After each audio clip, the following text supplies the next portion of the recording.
So, yeah. Hi, I'm David Romano, Dean of Your Next Step. I'm here today with Maria Pascucci, the founder of CampusComm, and I'm going to let her tell you about what she does. And, Maria, you've done some wonderful things. You've started a business to help young people, and specifically young women, empower them into leadership, self-esteem, many other roles in their life. Why don't you tell me a little bit about you, your path, your business, so everybody can learn a little bit more about you. Okay. All right. Well, my business was built on the power of personal experience. So I graduated from college back in 01. Can't believe it's been 11 years now, but yeah, that's nothing. Yeah, it's nothing. So 11 years ago I graduated from college, and I was your typical overachiever, very high achiever. One of the first in my family to go to college. Took on a double major, a minor, and then I had 2 part-time jobs on the side. And I was striving for perfection. And at the end of 4 years, I graduated with a 3.92 GPA. God bless you. But, it's like I had the perfect resume, but the dirty little secret behind the perfect resume was that I was a wreck. Right. Internally. Yes. Outside, everything looked great. Inside. Exactly. Exactly. Good. It's like we women leaders, sometimes we could put on this great face for the world, but, it's the truths that we face internally, when we face our mirrors that really count. So instead of just, hiding in your house and feeling sorry for yourself that, you weren't everything that you dreamed of at the really old age of 21, you decided to do something about it, and you started a business. Yep, so exactly. Tell us a little bit about the business. Exactly. Yeah, so I got out of college, and I had to work on regaining my health. So once I did that, then I was working at the Buffalo News at the time as a writer, and I started writing articles about my experiences with academic perfectionism and the downside of perfectionism. Right. And put my email address at the bottom of those articles, and I was just flooded with emails from students and parents and educators telling me about their stories. And oh my God, every single time I have to take a test, I have anxiety attacks. And so I knew that I wasn't the only student who went through those issues. Sure. So then I enrolled in a 1-year online mentorship program for people who want to launch an online business.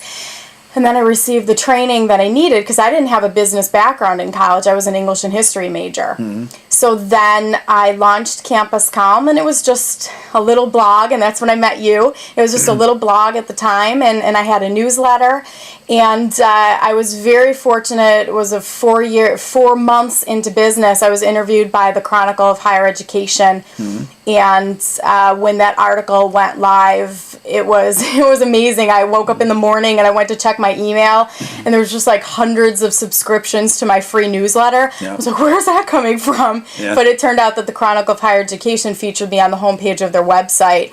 So then that's how the business took off rather quickly. And then I started getting speaking invitations, which scared me to death because I didn't have a public speaking background, but that's something that I was really passionate about, the message of CampusComm. So I learned just through trial and error how to be a good public speaker. Right, and I've seen you speak, and you are very passionate and effective. Thank you. And I remember back in the beginning when I was first starting to get into public speaking, I'm like, Dave, give me some advice, and you're like, be yourself. Be yourself. Don't be anybody else. But at the time, I was like, be yourself. I'm like, I need tutorials. But just through the process of learning how to be a public speaker, honestly, like that's the best advice, because students, they just want you to be authentic. They don't want you to stand up there and pretend like, you're the master with all the answers. They want you to be authentic. They want you to be human. They want to see your failures. Sure. So you want to be sincere.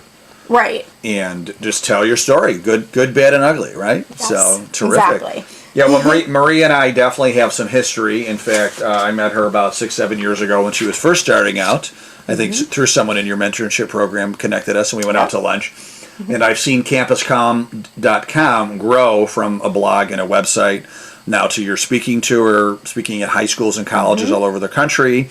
Your book, which you're going to show us in a second, and now you have a CD, DVD series as well. We are featuring Maria in our March issue, and on page 17 in our New York edition here, is a great article about Maria and her business as well. So be sure to check that out either in print or online. Maria, why don't you talk a little bit about some of your products too that Sure. have been a result of your success? Sounds good to me. Thank you. So, okay, I wrote a book, and it's called Campus Calm University, and then the subtitle is The College Student's 10-Step Blueprint to Stop Stressing and Create a Happy, Purposeful Life. And of course, Dave is interviewed in there. That's a nice plug. Thank you. Yeah.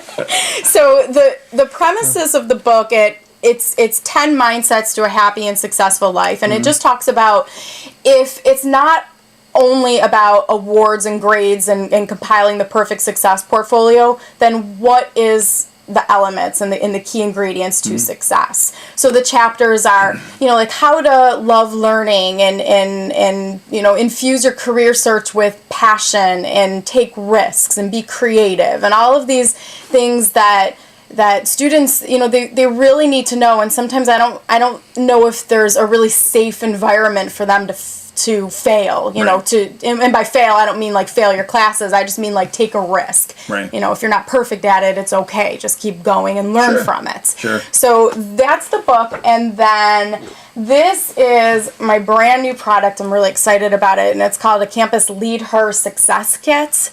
Not leader, Yes. lead her. Yes. And it's for college women leaders and young female professionals. Great.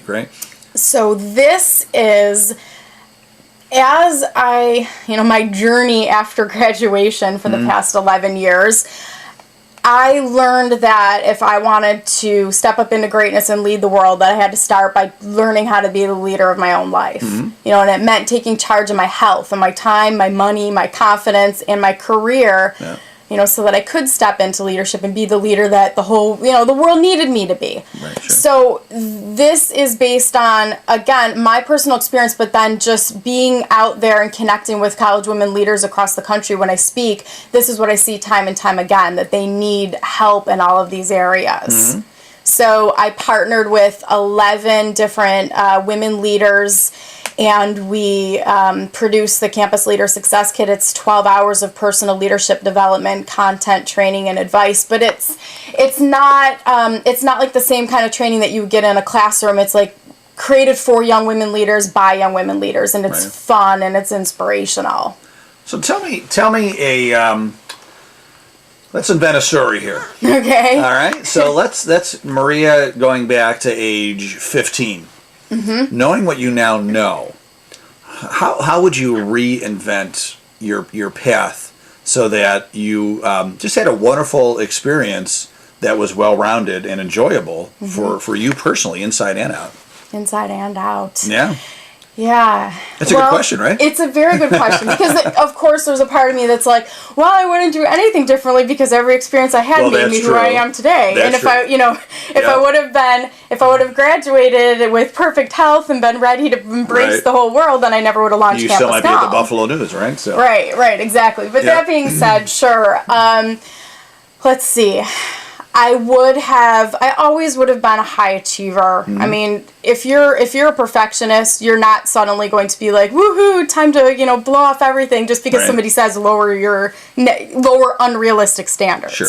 But that being said, I would have given myself more permission to take classes that were outside of my comfort zone. Okay.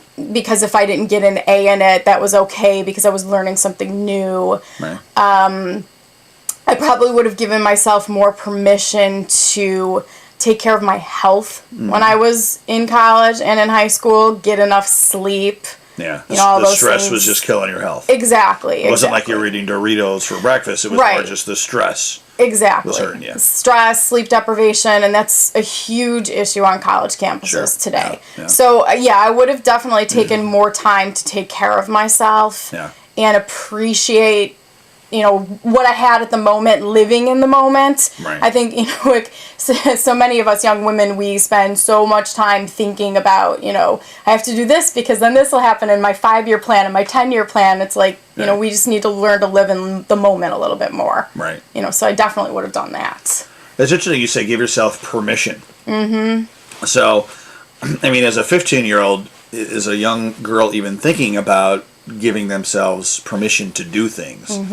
How do they actually start to even have those thoughts? I mean, how can a 15-year-old girl just say, I need to give myself permission to just go have fun and play soccer with my brother outside? I mean, how can a young girl start to, trigger that type of thinking?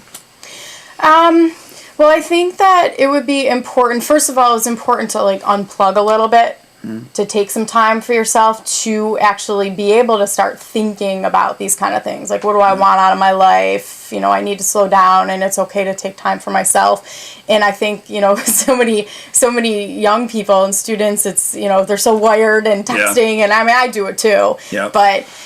And I would say that, reading books helped me a lot. Just giving myself permission to slow down. I would read a lot of books on, I'm the self-help queen, but, a lot of books on personal leadership development. Sure. Because any book on personal leadership development would tell you about how important it is to take care of yourself. Tony Robbins. Right. Susie Orman. I mean, who did you read here, right? Right. Who did I read? Oh, let's see.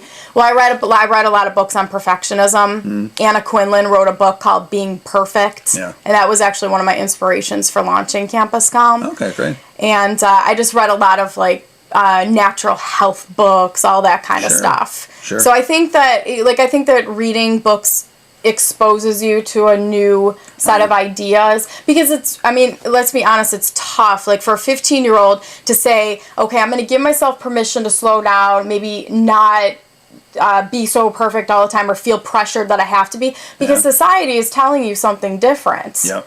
So there's a lot of mixed messages, and sometimes it's hard for a young person to figure out, okay, so what's the right path for me then? So your advice, maybe step one, is to take out the earbuds. Exactly. Shut off the iPhone or iPod, the iPad, the computer, the music, the TV, the radio, and maybe just go for a bike ride, go for a walk in the park, bring a book, just chill out, breathe in the air, think a little bit about where you are and where you want to be, because it sounds like you got on this hamster wheel. Yeah. And just, couldn't get off, and before you know it, you're on the edge of poor physical and mental health. Right, exactly. And that made you get off, right? But exactly. I guess your thought is, how can you avoid getting on that crazy hamster wheel to begin with? Exactly. Yeah, and that's what your business does. CampusCalm.com, the book, the DVD, CD series, the speaking, the blog, and that's terrific. So let's move into a little bit about that. You started a business from scratch. Yeah. It was an idea in your head. You invented it, and now it's this live, breathing entity, right?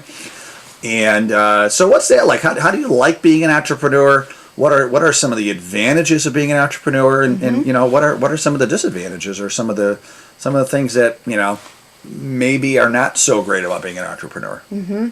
Well, first, I love being an entrepreneur, and I think once you get a taste of it, you're unemployable. So you have to. You can never go work for somebody else. That's a joke, right? Exactly. Right. Yep. But I love working for myself because I'm a highly creative person, and I like to. I like to be the leader of my own life. So I like to take charge of my career and invent and create the things that I feel that there's a need for, right. To best serve my clients.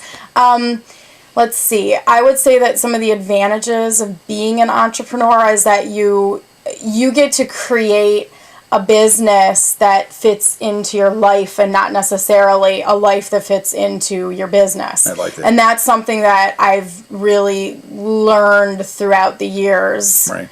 Through experience of doing that. Yep. It's great that you can set your own goals. You can write a business plan. You can say, this is how much money I want to make. And then you can take the steps to make that happen. Yeah. So the challenging part about being an entrepreneur is that it's all on you to make that happen. Right. There's not a boss standing, in your doorway, knocking on your door. What are you doing today? Right. Did you meet your goals today? Were you on Facebook today, or were you doing sales calls? So How much time did you spend at the water cooler? Right, exactly. So it's challenging, but I feel it just, being an entrepreneur, it affords you the opportunity to grow so much as a person too. Yeah. So it is. I'm excited about it. Actually, you became alive. Yeah. Yeah. Very much. What are some of the risks or disadvantages of being an entrepreneur? Well, the risks and the disadvantages, again, it's all on you to make it happen, but there's no steady paycheck or a guarantee of any paycheck. Right. So if you want to keep your business going, you have to go out there and, do the work on a consistent basis. Right. And that, if you're met with setbacks, it teaches you how to be resilient. Pick yourself up. Okay, what did I learn from that mistake? How am I going to move forward? Right. And, making new connections and figuring out new streams of income. Sure. Whether it's products or whether it's speaking in Campus Com's case, or, whether it's partnering with the right organizations that can help move my business forward, and all of those things, and making sure that I'm always leading with integrity and having the best interest of the clients at heart. Because believe me, in order to grow, you can definitely do things that don't always have the client's best interest at heart. Right. And that's something that you just have to work hard to avoid doing. Sure. What are some of your successful habits that you try to do every day, every week, just to keep that flywheel turning so that you're successful? For business or for personal? You can do both. For business and personal. Yeah. Okay. All right. Well, I'll start personal. Personal, I practice what I preach. So Campus Com helps keep me in check because I want to be an authentic leader. So if I tell young people how important it is to take care of themselves, that means I have to do it. Yep. So getting enough sleep. And how much is enough sleep? I get 8 hours. That's fantastic. I'm fortunate in the sense that when you're your own business, sometimes you have a little more leeway, flexibility with your schedule. Right. So, but yeah, I get enough sleep at night. I start my day off because I'm not creative when I'm tired. Right. So I make sure, I eat healthy to maintain energy and stamina. Lots of fruits and vegetables. Lots of fruits and vegetables. Not a lot of processed food or hamburgers or French fries. Exactly. But that being said, for me, I also, when I got out of college, I was diagnosed with food allergies. So I had health problems. Yeah. So learning how to eat healthier was also about me healing my body. Right. So that kind of changed my perspective on healthy eating. It's not, healthy eating for me isn't about, oh my gosh, I need to, lose 5 pounds, or I need to be a size this. It's about maintaining health and energy and wellness. Sure, day after, it's a daily thing. Right, exactly. Yeah. You're not going on a diet and then going back to old habits. It's a daily, weekly habit that you always do. Right. Yeah. Right, exactly. Exercising to manage stress. Yeah. That's huge. What do you do daily, weekly for exercise? I'm an exercise video junkie. Are you? Okay. Yeah. So good. Aerobics. How about the P90X? Yeah, I've never done that one. Yeah. I'm Hip Hop Abs. Oh, very nice. Turbo Jam. Right. Okay. All that fun stuff. But then I also, it's funny. I went way back then as a recent college grad. I went through counseling, and my counselor tells me, she goes, Maria, you need to practice mindfulness. And I'm like, whatever, my mind's working all the time. Right. And she's like, well, that's the point. Yeah. So she introduced me to yoga and meditation DVDs. Great. And that was, at first I didn't think I could do it because I was so used to, aerobics and high energy, but once I learned how to, slow down long enough to get into those, they help so much. Every time I'm stressed out, I'll go pop in a yoga DVD or meditation, and it can, my body after a while becomes conditioned to relax as soon as the music starts. I tried to meditate once and I fell asleep. I gotta try it again. I did. I fell asleep. So I went to a class and they said, put yourself in a special place, and so I went to this garden. I pictured a big vegetable garden. I was picking tomatoes. I fell asleep. So I had a nice nap anyway. I've done that before too. That's okay. Right. Yeah. That's okay. It's something that takes a little practice. It seems like. Yes, right. Exactly. And then things that I do to set me up for business success, just maintaining a routine.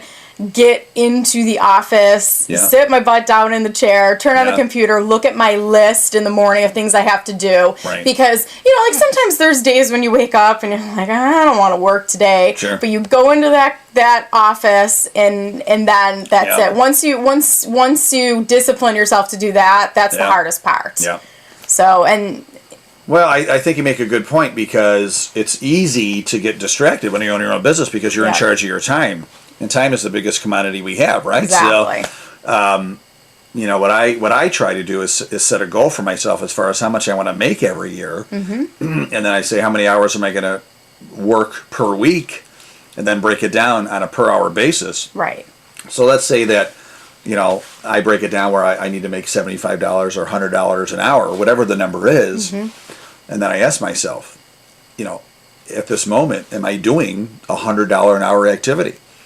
And if I'm not, I better go be doing one, right? Exactly. And that constant reminder it's my good habit to make sure that I'm staying on task. And you certainly want to have some fun and socialize and do some fun things, but the whole scheme of things, on average, are you working, for that, whatever it is, $75 an hour, $100 an hour, whatever the number is. Right. And that's been a good habit for me as well, to catch myself, Yep. Oh, are you on Facebook too long, or Twitter, or that phone Exactly. call, or that lunch? Exactly. Get back on track. And I think for me, a lot of what helped me too is learning how to delegate. Like so I don't have full-time employees, but I'll have like contract employees, and I have a team of fantastic college women interns. Great. So they're able to help me with the things that they're really good at. I can leverage their strengths to fill in on the areas that I may not be strong in. And that's okay, because again, that's saying I'm not perfect, and that's okay. Right. So to be a successful entrepreneur, you're saying focus on your strengths, what you do really well, find other people to do the other stuff. Very much so. Yeah, that's what I learned as well. Very, very, probably the best piece of advice someone can get is you can't be all things to all people. Exactly. So, very good. Exactly. What would you suggest? So, our audience basically is young high school students and college students. And let's say that they're thinking about starting a business at that age. What advice would you give them to help them to hit the ground running? To hit the ground running. I would say first, if you have the opportunity to intern with an entrepreneur, to take that opportunity. It's such a great learning experience.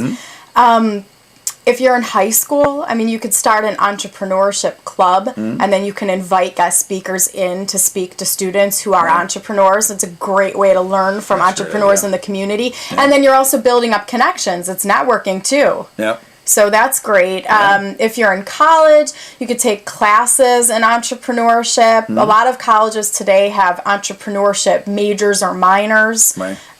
Take a public speaking course. That's huge. Very good advice. Oh yeah, very huge. Yeah. Just look at every opportunity in life as a growth opportunity, a learning opportunity. And if there's an area where you're weak, that don't be afraid to ask for help. Right. Like for instance, like growing my business.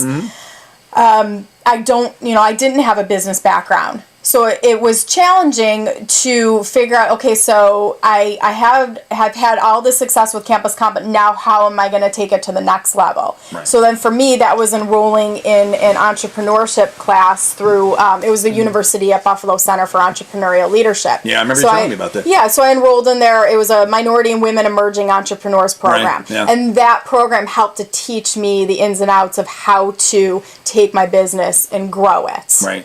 So, and if I remember correctly, you won that program. Yeah. There.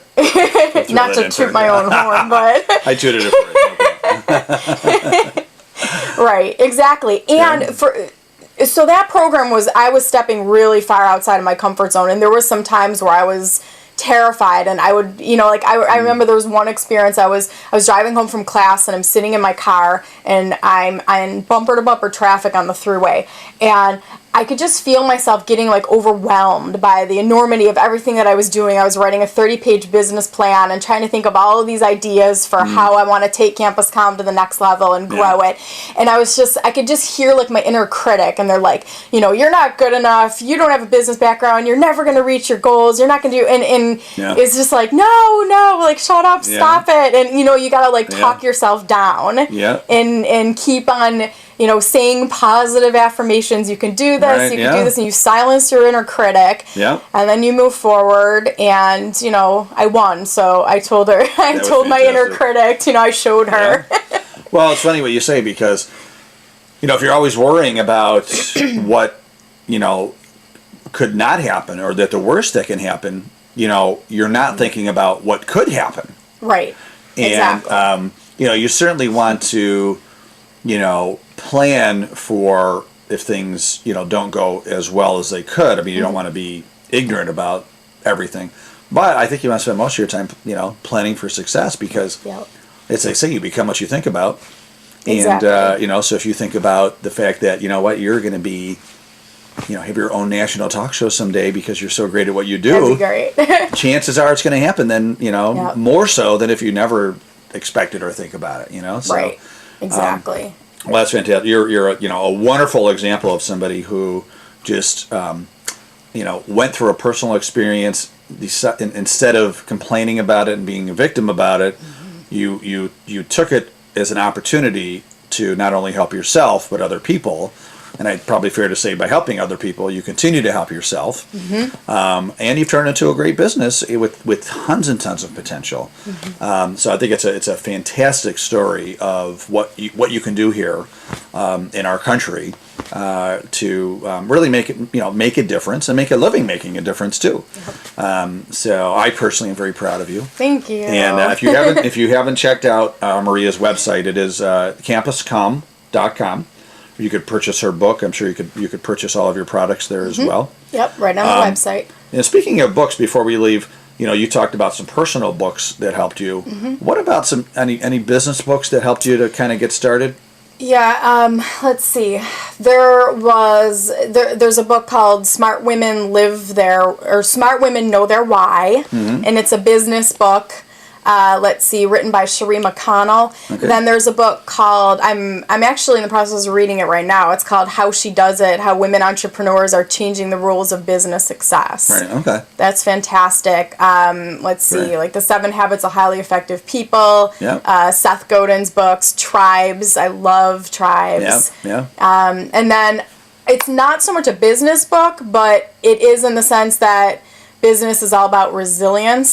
So there's a book called The Resiliency Advantage, and it's just about how to master change and thrive, through setbacks. I haven't read that. I got to read that. It's a great book. That's a great point. I mean, how resilient have you had to be to start a business? I mean, like. Yeah, you have to be extremely resilient to start a business, because you're going to face setbacks, you're going to make mistakes, you're going to fail, people are going to tell you no. Yeah. And then you just keep going, and somebody's always going to tell you yes, and you're always going to have successes too. Yeah. Did you, I remember when I started Next Step, I throughout the first 4 years, I questioned myself. What am I doing? What have I done? Yep. I had a job.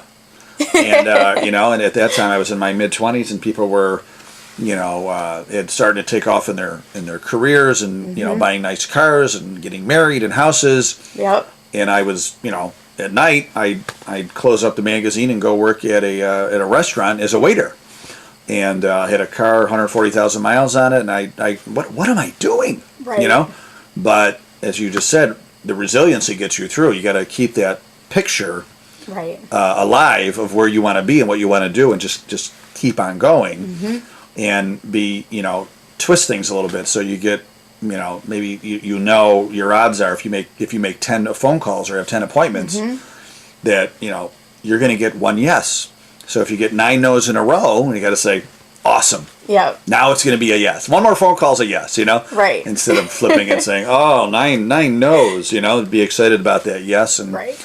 And having the thick skin to just get back up again and do it. And now, how many years have you been in business now?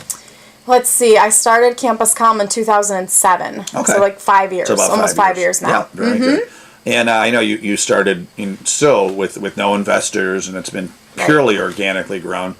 And that's about right from my experience, that to start something from scratch with no investors, it does take about 3 or 4 years to get it running. I think I told you that when we went out to lunch 5 years ago, that keep the faith, keep on going, keep the mission.